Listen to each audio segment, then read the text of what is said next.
Di video kali ini, aku bakalan ngebawain alur cerita dari anime Gaikotsuki Sama episode 6. Oke deh, gak usah lama-lama lagi. Yuk langsung aja kita rebahan dan nikmati ceritanya. Tapi jangan lupa buat subscribe, like, dan komennya di channel ini. Biar aku makin semangat buat bikin konten. Thank you, Mina. Di episode sebelumnya, Ark dan Ariane telah berhasil membebaskan para elf yang ada di markas para penculik. Namun ternyata masih ada elf lainnya yang ditawan oleh penguasa Diento. Akhirnya mau gak mau Ark dan Ariane pun harus menyusup ke sana.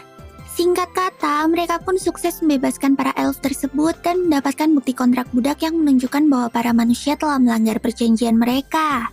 Lalu setelah Ariane mengetahui rahasia tentang tubuh Ark yang sebenarnya, dia pun segera mengajak Ark untuk pergi ke desa elf Lalatoya bersamanya. Karena menurut Ariane kemungkinan besar tetua elf di sana mengetahui sesuatu yang bisa mematahkan kutukan Ark. Kemudian di episode kali ini, tampaklah Ariane dan Ark yang telah sampai di gerbang desa elf Lalatoya. Ark kelihatan excited banget karena udah ngebayangin gimana indahnya desa elf tersebut. Setelah itu, Ariane pun meminta Ark dan Ponta untuk menunggu di luar. Sementara dia akan masuk dan meminta izin terlebih dahulu. Tapi karena Ariane lama banget, Ark dan Ponta yang bosan nungguin itu pun akhirnya menyibukkan diri dan latihan pedang-pedangan. Lalu saat waktu udah sore, akhirnya Ariane pun nongol. "Maaf ya lama, aku udah dapet izin nih, ayo masuk," kata Ariane. Mendengar hal tersebut, Ark dan Ponta pun langsung semangat banget. Ternyata desa elf itu benar-benar kayak bayangan Ark. Tempatnya sangat indah dan asri. Wah, keren banget. Pohon besar apa itu? Tanya Ark penasaran. Itu adalah rumah tetua, jawab Ariane. Kemudian sesampainya di rumah tetua, Ark dan Ponta pun langsung disambut hangat oleh mereka. "Selamat datang, aku adalah Dylan, tetua desa ini. Kudengar kamu udah membantu putriku ya?" ucap tetua elf tersebut. "Halo, aku adalah Glenis, istrinya, sekaligus ibunya Ariane," kata seorang elf cantik yang ada di sampingnya. Saat itu juga, Ark pun langsung kaget. Dia gak nyangka kalau Ariane adalah anak dari tetua elf. "Loh jadi Ariane Dono adalah putri Anda?" teriak Ark dengan kaget. Setelah itu Dylan pun langsung mengucapkan terima kasih kepada Ark karena telah membantu Ariane. Namun wajahnya tampak serius saat membahas tentang penyerangan yang mereka lakukan di kastil penguasa Diento. Kayaknya ayah Ariane ini kurang suka sama penyerangan mereka ke kastil seorang penguasa. Mereka takut kalau hal itu bisa merusak kedamaian antara manusia dengan elf. Tapi Ark dengan segera langsung menjelaskan semuanya kepada Dylan. Bahkan Ark juga menyerahkan bukti kontrak budak yang mereka dapatkan. "Baiklah, aku mengerti. Tapi aku harus menjelaskan semua ini di rapat para tetua. Aku akan ke Maple besok," ucap Dylan. "Bicara seriusnya udah selesai kan? Ayo kita makan dulu," ucap Glenis ramah sambil ngebawa makan malam. Gak pakai lama, si Ponta pun langsung semangat buat nyobain makanan itu. Tapi Ark kelihatan gugup waktu disuruh makan sama mereka. Kayaknya Ark masih takut buat ngebuka helmnya di depan orang lain. Namun Ariane langsung meyakinkan Ark kalau ayah dan ibunya itu udah paham sama kondisinya Ark. Akhirnya mau gak mau Ark pun melepas helmnya dan makan bareng mereka. Lalu keesokan harinya, Dylan dan Ariane pun langsung bersiap menuju ke Maple. Mereka menggunakan lingkaran sihir teleportasi yang udah tersedia buat kesana. Gak lama setelah itu, mereka pun sampai di ibu kota hutan Maple. Dylan dan Ariane pun langsung bergegas menghadiri rapat para tetua elf di sana. Tampaknya para tetua elf udah nungguin kehadiran mereka. "Tetua Dylan dari Lalatoya, kami sudah menunggumu," kata salah satu tetua elf di sana. Sedangkan di tempat lain, kita diperlihatkan Ark yang baru aja bangun dari bobonya. Ark pun langsung keluar dari kamar gak pakai helm. Kayaknya si Ark ini udah mulai terbiasa sama Glenis yang lihat penampakan aslinya. "Arkun, ohayo. Apa tidurmu enak semalam?" sapa Glenis. "Ohayo tante, tidurku enak banget. Oh iya, apa Irena dan Om Dylan udah berangkat?" tanya Ark. "Ah iya, mereka udah berangkat dari tadi pagi. Sebentar ya, sarapannya udah siap nih," jawab Glenis. Setelah selesai sarapan, Glenis pun langsung ngajakin Ark buat keliling desa Lalatoya. Tapi kayaknya para elf di sana nggak begitu suka dengan kedatangan manusia di desanya. Hoi, siapa tuh? Kok ada manusia sih di sini?" bisik salah satu elf. Ark yang ngedengar omongan mereka itu pun cuma bisa pura-pura cuek aja dan berusaha buat menikmati jalan-jalannya sama Tante Glenis. "Wah, desa ini ternyata cukup luas ya," kata Ark. "Iya, Untuk keselamatan para elf, kami gabungin desa kecil yang ada di sekitar sini.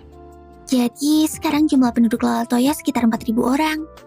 Jawab Glenis menjelaskan. Berarti penculikan elf itu emang udah sering banget terjadi ya. Batin Ark. Terus tiba-tiba aja muncul 2 bocil elf yang manggil-manggil Ark. "Ah, ada Om Zira. Halo Om," teriak kedua bocah itu. Ternyata mereka adalah anak-anak elf yang pernah diselamatin sama Ark dan Aryani dulu. "Setelah disembuhin sama Om, sekarang aku udah baikan loh. Lihat deh," kata anak itu sambil nunjukin kemampuan sihirnya. Kayaknya kekuatan mereka tuh udah balik setelah disembuhin sama Ark. "Wah, baguslah kalau gitu," ucap Ark senang. Lalu di belakang Ark, diam-diam si Glenis liatin mereka dan tersenyum. Tampaknya Glenis sudah melihat ketulusan Ark dan mulai percaya sama dia. "Bye-bye Oji-san, mata nih," teriak kedua bocah itu sambil berlari menjauh. Terus karena udah berhenti cukup lama, Ark pun langsung minta maaf sama Glenis. Tapi si Glenis yang malah kelihatan senang dan langsung ngajakin Ark buat latih tanding secara tiba-tiba. "Nggak apa-apa kok. Oh iya, kamu latih tanding denganku nggak? Bentar aja kok," ucap Glenis dan senyuman yang mencurigakan. Mendengar hal tersebut, Ark dan Ponta pun langsung kaget bukan main. Setelah itu kita ditunjukkan keadaan rapat para tetua elf yang lagi berlangsung. Kayaknya mereka cukup kesal dengan para manusia yang udah melanggar perjanjian tersebut. Karena ternyata 600 tahun yang lalu pernah terjadi perang antara kaum elf dan manusia yang telah menyebabkan perpecahan. Dan kini mereka bisa hidup berdampingan dan damai karena telah membuat perjanjian yang mereka jaga selama 400 tahun. Namun para manusia kini telah melanggar perjanjian tersebut dan memicu perperangan. Sebagian besar tetua tampak marah, tapi ada beberapa tetua juga yang masih ingin menjaga hubungan agar tidak menimbulkan perang. Akhirnya, salah seorang tetua pun angkat bicara dan memberikan solusi untuk masalah tersebut. Misi penyelamatan elf akan terus dilakukan, sambil mengamati reaksi dan pergerakan kerajaan Roden, ucap tetua elf itu dengan tegas. Setelah diskusi mereka mencapai mufakat, Aryani dan Dylan pun menerima keputusan tersebut. Kemudian tampaklah Ark dan Glenis yang lagi siap-siap buat latihan tanding. Tapi kayaknya Ark masih ragu-ragu buat ngelawan si tante cantik ini. "Tenang aja, kamu udah lihat kemampuan pedang Aryani kan? Akulah yang udah ngajarin dia berpedang. Lagian Dark Elf itu punya fisik yang kuat kok. Aku juga pengen menilai kekuatanmu. Aku ingin tahu apakah kamu bisa menjagain putriku atau enggak," kata Glenis menjelaskan. "Baiklah, aku mengerti," jawab Ark. Lalu pertarungan pun dimulai. Glenis langsung menyerang Ark dengan cepat. Bahkan gerakannya hampir gak kelihatan. Melihat serangan Glenis yang serem itu, tampaknya Ark cukup kewalahan. Bahkan dia gak bisa mengimbangi tiap gerakan Glenis. Saat kalah telak dari Glenis, si Ark ini malah semakin semangat. Dia pengen belajar ilmu pedang yang sesungguhnya dari Glenis. Dan tentu aja si Ark ini pun dihajar habis-habisan sama Glenis. Lalu kita diperlihatkan Aryani dan Dylan yang baru aja selesai rapat dengan para tetua. Aryani pun minta maaf kepada ayahnya karena keputusannya yang dengan gegabah telah menyerang istana penguasa. Tapi Dylan udah gak mempermasalahkan hal itu. Bahkan dia juga nyuruh Aryani untuk melanjutkan penyelidikannya dan mencari para elf yang masih ditawan oleh manusia. Terlebih lagi, Dylan juga pengen Ark untuk ikut membantu penyelidikan Aryani itu. Terus ternyata Aryani ini mempunyai seorang kakak wanita bernama Evin. Dan Dylan ngasih tahu Aryani kalau ternyata Evin ini bentar lagi akan menikah. Mendengar hal itu Aryani pun langsung kaget. Karena yang dia tahu, Evin ini adalah gadis elf yang suka bertempur dan gak pernah mikirin masalah asmara. Dan tiba-tiba aja, Evin yang emang tinggal di Maple itu datang dan langsung memeluk Aryani. Kayaknya dia udah kangen banget sama adiknya itu karena udah lama gak ketemu. Evin pun langsung nguyel-nguyel bobanya si Aryani yang montok itu. Evin juga ngegodain Aryani dan bertanya apakah Aryani sekarang udah punya cowok yang dia sukai. Tapi Aryani dan malu-malu ngomong kalau dia tuh belum punya. Melihat sikap Aryani itu, Evin pun gak percaya. "Pokoknya cowok yang mendekatimu harus lebih kuat dari aku ya," kata Evin. "Heh, itu gak mungkin. Apakah kakak gak pengen aku menikah?" teriak Aryani dan panik. Terus kita kembali ke Ark dan Glenis yang kayaknya udah selesai berlatih pedang. Sampai latihan berakhir, Ark tetap aja gak bisa ngalahin Glenis. Dia pun sadar kalau status dan skill tinggi bukanlah segalanya di dalam pertarungan. Lalu untuk menyegarkan diri, Glenis pun mempersilahkan Ark dan Ponta untuk berendam air hangat di rumahnya. Mereka berdua pun langsung kesenangan dan menikmatinya. Tapi tiba-tiba aja, Aryani masuk dengan body polosan yang seksoi banget. Kayaknya dia tuh gak tahu kalau di kamar mandi itu ada Ark dan Ponta. Ariana yang baru pertama kali ngeliat Ark yang tanpa baju sirah itu pun langsung panik. Dia ngira kalau ada monster skeleton yang masuk ke rumahnya. Tolong, skeleton! Teriak Ariana sambil ngeluarin sihir untuk menyerang Ark.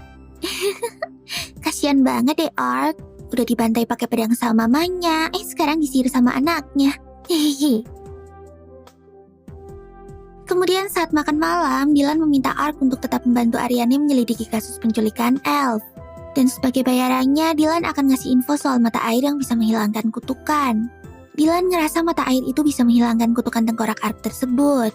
Tapi menurut Dylan, mata air itu dijaga oleh naga ganas yang bernama Dragon Lord. Dan hanya bangsa elf aja yang bisa minta izin ke Dragon Lord untuk memakai mata air itu. Ariana pun langsung menawarkan diri untuk membantu Ark minta izin pada Dragon Lord. Akhirnya Ark pun sepakat untuk tetap membantu misi Ariana. Terus malamnya sebelum bobo, Ark terlihat masih aja galau. Dia kayaknya masih gak yakin kalau tubuh tengkoraknya itu gara-gara kutukan. Bisa aja tubuh ini emang cuma avatar doang. Batin Ark. Ark pun langsung teringat dengan skill anti-curse yang dipakainya untuk melepaskan anak-anak elf dari benda kutukan kemarin. Kayaknya si Ark ini baru sadar kalau skill itu bisa menghancurkan kutukan juga. Cobain dulu deh, siapa tahu berhasil, kata Ark. Dan bener aja, setelah Ark ngeluarin anti-curse, tiba-tiba tangan kanan Ark yang berbentuk tulang itu berubah menjadi tangan manusia normal. Wah, teriak Ark dan kaget. Ya elah Ark, tau gitu dari kemarin kamu pakai skill itu aja. Gimana sih? Cool banget deh. Nah, inilah akhir dari anime Gaikotsuki Sama episode ke-6. Lalu gimana kah wujud Ark saat menjadi manusia normal? Apa skill anti-curse itu benar-benar bisa ngilangin kutukannya? Penasaran kan? Dan jangan lupa buat subscribe, like, dan komen di video ini ya. Kalian juga bisa follow sosmed aku dan channel-channelku yang lain. Linknya udah aku taruh di deskripsi. Oke deh, sekian dulu ya videoku kali ini. Semoga bisa menghibur kalian ya. Mata nih, sampai jumpa di video selanjutnya. Bye-bye.